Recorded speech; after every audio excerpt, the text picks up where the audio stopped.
Friends, இது கிளாம்பாக்கம் பேருந்து நிலையம்.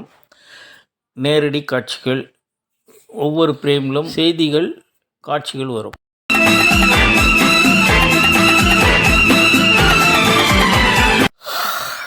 ஒரு மாநகர பேருந்தில் ஒரு நடுத்தர வயதுள்ள ஒரு தாய் 2 கையில் பைகளுடன் ஏறினார்.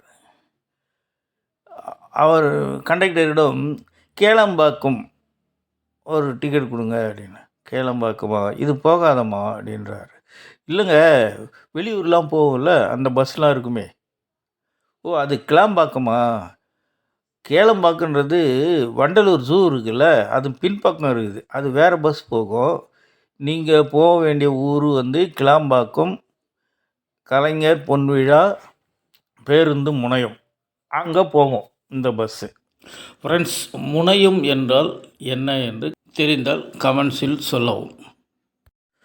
தமிழகத்தின் தென் மாவட்டங்களுக்கு செல்லும் பேருந்துகள் நிறுத்தமிடம். எம்ஜிஆர் கோயம்பேடுக்கு அடுத்தபடியாக தென் மாவட்டங்களுக்கான மிகப்பெரிய பேருந்து நிலையம் இது. பேருந்து நிலையத்தின் பக்கத்திலும் எதிர்ப்புறத்திலும் 24 மணி நேரமும் இயங்கக்கூடிய மருத்துவமனைகள் 2 இருக்கிறது. ஒரு தனியார் உணவகமும் எதிரே அமைந்துள்ளது. இதனுடைய சிறப்பு. கிளாம்பாக்கம் பேருந்து நிலையத்தில் 2 ஆர்ச்சுகள் உள்ளன. ஒன்று பேருந்துகள் உள்ளே செல்லும் பகுதி, அடுத்த ஆர்ச் வந்து பேருந்துகள் வெளியே வரும் ஆர்ச். இந்த என்ட்ரன்ஸ் வந்து மாநகர பேருந்துகளுக்கான என்ட்ரன்ஸ். அதற்கு முன்பாக உள்ளது வெளியூர் செல்லும் பேருந்துக்கான என்ட்ரன்ஸ். இங்கே வந்து காலநிலை பூங்கா இருக்கிறது. இதனுடைய நுழைவாயில் அதனுடைய பின்பக்கம் இருக்கிறது. பின்பக்கமும் நாம் சென்று பார்த்து விடலாம். காலநிலை பூங்கா அப்படின்னா அதனுடைய பொருள், காலை 5:30 மணிக்கு திறந்து 9 மணிக்கு மூடிவிடுவார்கள். அதே போன்று மாலை 5 மணிக்கு திறந்து 9 மணிக்கு பூட்டி விடுவார்கள். அனுமதி இலவசம். சென்னையிலிருந்து மாநகர பேருந்து மூலம் கிளாம்பாக்கம் கலைஞர் நூற்றாண்டு விழா பேருந்து நிலையத்தில் இறங்கிவிட்டோம். இறங்கி பார்க்கால் இவ்வளவு மாநகர பேருந்துகள் தடம் எண்களில் நிறுத்தப்பட்டிருக்கின்றன. ஏராளமான மாநகர பேருந்துகள், அநேகமாக எல்லா ஊர்களுக்கும் இங்கே இருந்து இயக்கப்படும் பேருந்துகள் உள்ளன. ஃப்ரெண்ட்ஸ், நாமும் நடந்து சென்று இந்த முன்பக்கத்தின் வழியே நுழைந்து இதனுடைய கலைஞர் நூற்றாண்டு விழா பேருந்து நிலையத்தின் பின்பகுதி வழியாக சென்று பார்த்து விடலாம். வாங்க. மாநகர பேருந்து வெளியே இருக்கிறது. இந்த வழியாக நாம் உள்ளே செல்கிறோம். இங்கே சாலையை கடப்பவர்கள் எதிர்ப்புறம் சென்று வண்டலூர் ரயில் நிலையத்தை அடைய இருக்கலாம், அல்லது இந்த மாநகர பேருந்து சுற்றி வருவதற்குள் நாம் போய் பிடித்து விடலாம் என்று சொல்லலாம். ஒரு பேருந்து, மாநகர பேருந்து வெளியேறும் காட்சி. அதே போன்று வெளியூர் பேருந்துகள் இதன் பேருந்து நிலையத்தின் முன்பக்கம் நிறுத்தி பயணிகளை இறக்கி விடுவார்கள். அங்கே இருந்து சாலையை கடக்க காவல்துறை உதவி செய்கிறது. ஒரு வெளியூர் பேருந்து வெளியேறி செல்லும் காட்சியை பார்த்தீர்கள். இங்கே தான் மாநகர பேருந்தில் நிறுத்தி இறக்கி விடுவார்கள். அதன் 2 பக்கமும் படிக்கட்டுகள் பொருத்தப்பட்டிருக்கும். வயதானவர்கள் செல்ல மின் தூக்கியும் உள்ளது. பேருந்தில் இறங்கி நம்மிடம் லக்கேஜுகள் இருந்தால் அதை எடுத்து செல்ல ட்ராலிகள் அதன் ஓரமாக வைக்கப்பட்டிருக்கின்றன. அந்த ட்ராலியை நம்மளுடைய லக்கேஜுகளை எடுத்து வைத்துக்கொண்டு அந்த ரேம் மாதிரி இருக்கும், அதன் மேலே தள்ளி சென்று விடலாம். இந்த ட்ராலிகள் அழகாக அடிக்கப்பட்டு இருக்கும். இந்த ரேம்ப் வழியாக மேலே செல்வோம். இது மிகவும் சறுக்காத அளவு அமைக்கப்பட்டிருக்கிறது. படிக்கட்டின் அந்த பகுதியும் ஒன்று இருக்கிறது பாருங்கள். அந்த படிக்கட்டு வழியாகவும் மக்கள் இதன் மீது ஏறி செல்கிறார்கள்.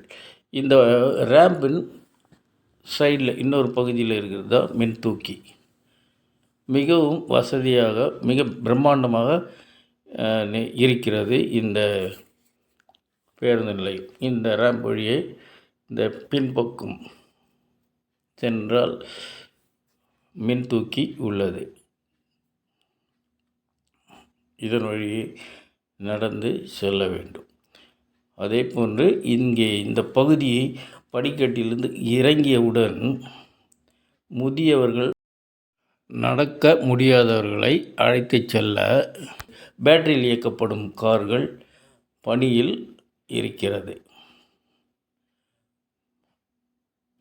இங்கே அழகாக பூங்கா ஒன்றும் அமைக்கப்பட்டிருக்கிறது. சிறந்த பெயிண்டிங்கும் இங்கே இதன் ஓரங்களில் இருக்கிறது. அழகான பெயிண்டிங்ஸ். இதன் எதிரே தான் அமைக்கப்படும் பிக்கப் கார்ஸ் வந்து நிற்கும். இதுதான் படிக்கட்டு இறங்கும் இடம். இதில் இறங்கி அங்கே சென்று காத்திருந்தால் அங்கங்கே மே ஐ ஹெல்ப் யூ டிஸ்கும் இருக்குது. இங்கே இது வந்து பார்க்குன்னு சொன்னேன், சின்ன பார்க்கு. இந்த பக்கம் அலுவலகங்கள் இருக்கிறது. மிக அழகாக பராமரித்திருக்கிறார்கள். அடுத்தது ஆம்புலன்ஸ் ஒன்று தயார் நிலையில் எப்போதும் இங்கே நிறுத்தி வைத்திருக்கிறார்கள். இந்த இடத்தில் அந்த பேட்டரியில் இயக்கப்படும் கார் வந்து நிற்கும். தேவையானவர்கள் அதை பயன்படுத்தி கொள்ளலாம். அதே போன்று சில ஆட்டோக்களும், அதாவது ப்ரீபெய்ட் ஆட்டோவுக்கும் இங்கே அந்த கவுண்டர் இருக்கிறது. நீங்கள் எந்த இடத்தில் செல்ல வேண்டுமோ அங்கு பதிவு செய்திருந்தால் அந்த ஆட்டோக்கள் சென்ட்ரலில் இருக்கும் அல்லவா, புரட்சித் தலைவர் எம்ஜிஆர் சென்ட்ரல், அங்கே ப்ரீபெய்ட் ஆட்டோ திட்டமும் இருக்கிறது. அதே போன்று தான் இங்கேயும் பயன்படுத்தி இருக்கிறார்கள். இந்த கொஞ்சம் லாங்காக தான் இருக்கிறது. இருந்தாலும் சில அந்த கார் வருகிறது பாருங்கள், பிக்கப் கார், ஒரு ஆட்டோவும் வருகிறது. இந்த பிக்கப் கார் தான் ஒன்று அல்ல 2 கார்களும் 3 கார்களோ இருக்கிறது. அதனால் நடக்க வேண்டிய அவசியம் இல்லை. வயதானவர்களோ பெரியவர்களும் இங்கே ஃபிசிக்கல் சேலஞ்சும் இந்த காரை பயன்படுத்தி கொள்ளலாம். இது உங்களை அழைத்து சென்று உங்களுக்கு எந்த மாநகர பேருந்தில் செல்ல வேண்டுமோ அந்த தடத்தில் அது முன்பு நிறுத்திவிடும். நீங்கள் பயணிக்கலாம். எந்த பேருந்து எங்கே செல்கிறது, எந்த இடத்தில் நிற்கிறது என்றும் இந்த பலகையில், அறிவிப்பு பலகையில் உள்ளது. இதை படித்தும் நீங்கள் அந்த வழித்தட எண்ணை எந்த பிளாட்பாரத்தில் இருக்கிறது என்று பார்த்து சென்று அடைந்து விடலாம். இதை கடந்தவுடன் ஏராளமான கடைகள் இருக்கின்றன. யா மொய்தீன் கடையும் நிறைய கடைகள் உள்ள உணவகங்கள், சிறந்த உணவகங்களும் இருக்கிறது. அதே போன்று இதுதான் மெயின் என்ட்ரன்ஸ். நாம் உள்ளே செல்ல போகிறோம். நாம் வந்து சைடாக படிக்கட்டு வழியாக வந்தோம். இந்த ஆட்டோவெல்லாம் வந்து இங்கே தான் நிறுத்துவாங்க. அங்கேருந்து உள்ளே நுழைந்தால் இது மெயின் என்ட்ரன்ஸ் வந்துடும். இது வந்து சிறு சிறு உணவகங்கள் அங்கங்கே இருக்கிறது. குளிர்பானங்கள் அனைத்தும் இங்கே கிடைக்கிறது. இந்த கடந்தால்தான் அந்த பெரிய கியூபிக்கிள் மாதிரி ஒரு மெயின் என்ட்ரன்ஸ் இருக்கும் இடம் வருகிறது. அங்கே கலைஞர் அவர்கள் அமர்ந்த நிலையில் உருவம் பதிக்கப்பட்டிருக்கிறது. கலைஞர் பொன்விழா நினைவு பேருந்து நிலையம் முனையமா அப்படின்று வைத்திருக்கிறார்கள்.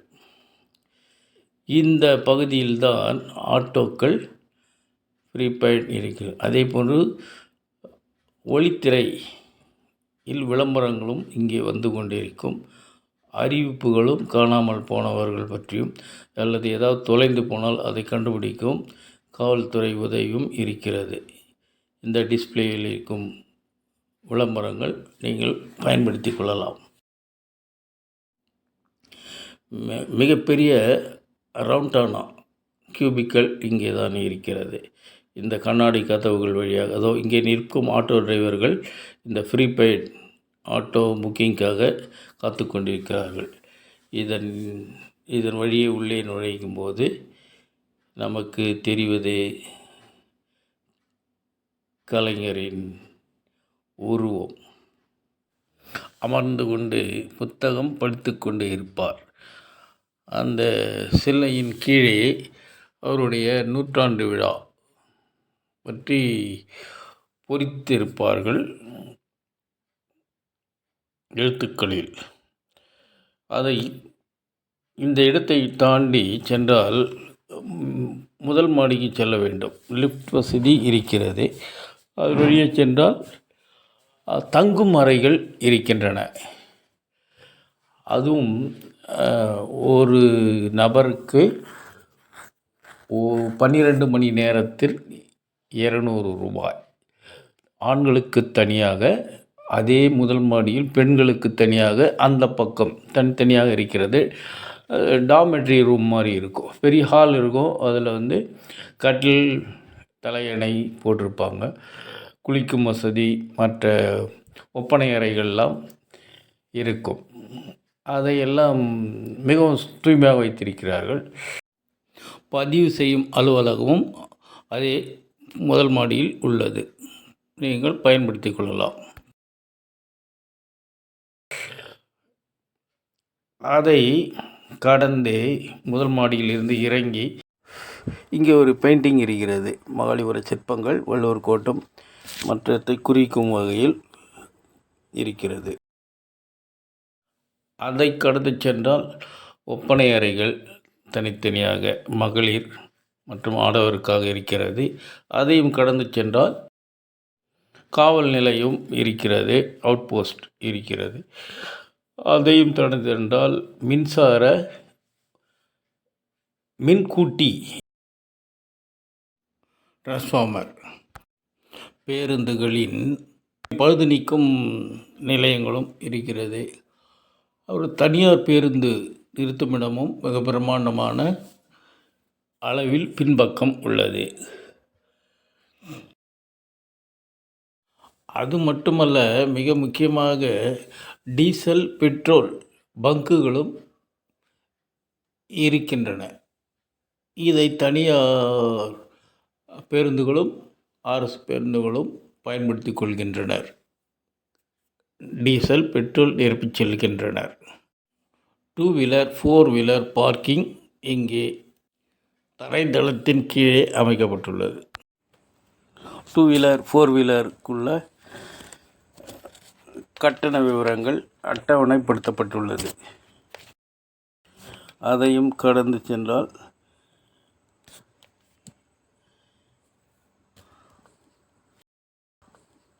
பேருந்து நிலையத்தின் பின்பக்கம் சென்று விடலாம். அங்கே 100 அடி அகல சாலை உள்ளது. கால நேர பூங்கா உள்ளது. இதுதான் காலை 5:30 மணி முதல் 9 மணி வரையும், மாலை 5 மணி முதல் 9 மணி வரையும் திறந்திருக்கும். அனுமதி இலவசம். உள்ளே நிறைய விளையாடும் இடங்கள் உள்ளன. சிறுவர்களுக்கு கொண்டாட்டம். அது மட்டுமல்ல, அது முற்றிலும் இலவசமானது. மெயின்டைன் பண்ணுவதற்கு இங்கே செக்யூரிட்டி ஆட்கள் இருக்கிறார்கள். இதோ ஒரு விவரம் இதில் எழுதப்பட்டிருக்கிறது. ஃப்ரெண்ட்ஸ், இந்த வீடியோ உங்களுக்கு பிடிச்சிருந்தால் லைக் பண்ணுங்கள், சப்ஸ்கிரைப் பண்ணுங்கள், ஷேர் பண்ணுங்கள், உங்கள் கமெண்ட்ஸை சொல்லுங்கள். Thank you. Coming up next video.